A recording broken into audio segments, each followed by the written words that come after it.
Hi everyone, Yana is here, and you're watching the Clean and Simple Die Cutting video series. In this video, I'm going to show you how to make a romantic card using dies from Spellbinders.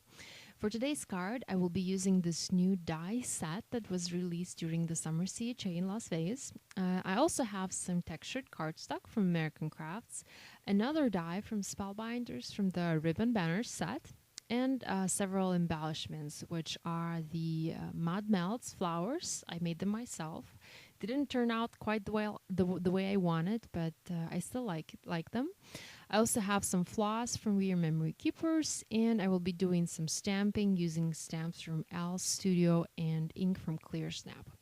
So here you can see me using a ruler to place the die exactly where I want it, and I'm also using some washi tape to secure it in place and make sure the die doesn't shift while I'm cutting.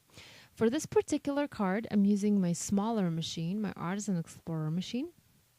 And here you will see in a second that the die didn't cut through all the way.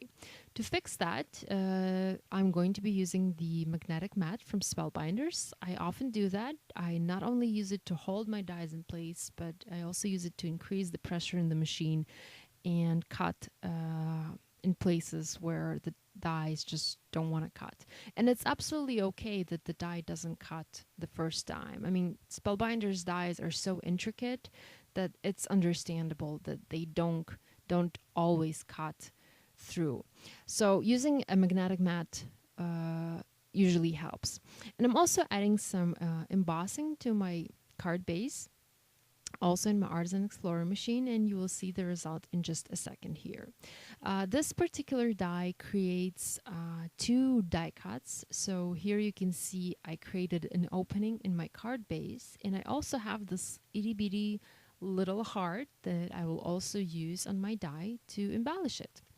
Now I'm moving on to my banner, and I'm using some cardstock from Bella Boulevard. Oh, excuse me, from Cartabella. Yeah, from Cartabella.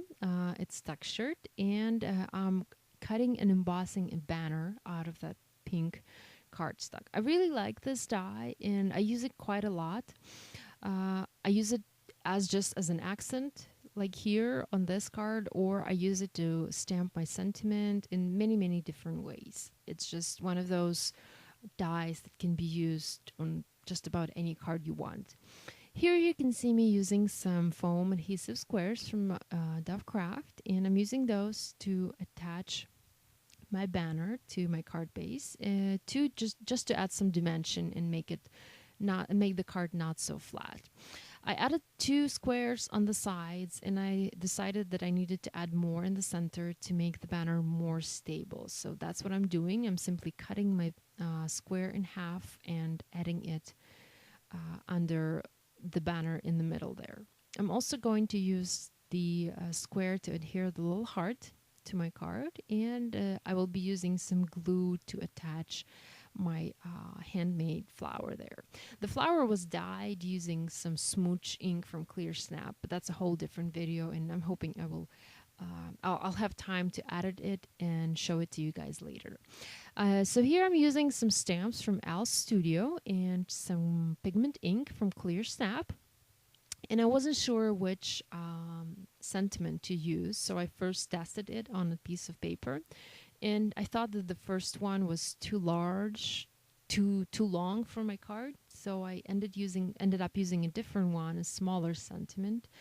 And you will see here in a second that I didn't stamp it in the middle. I moved it slightly to the right side of my card, and I kind of like the way it turned out. I mean, not in the middle, slightly to the right.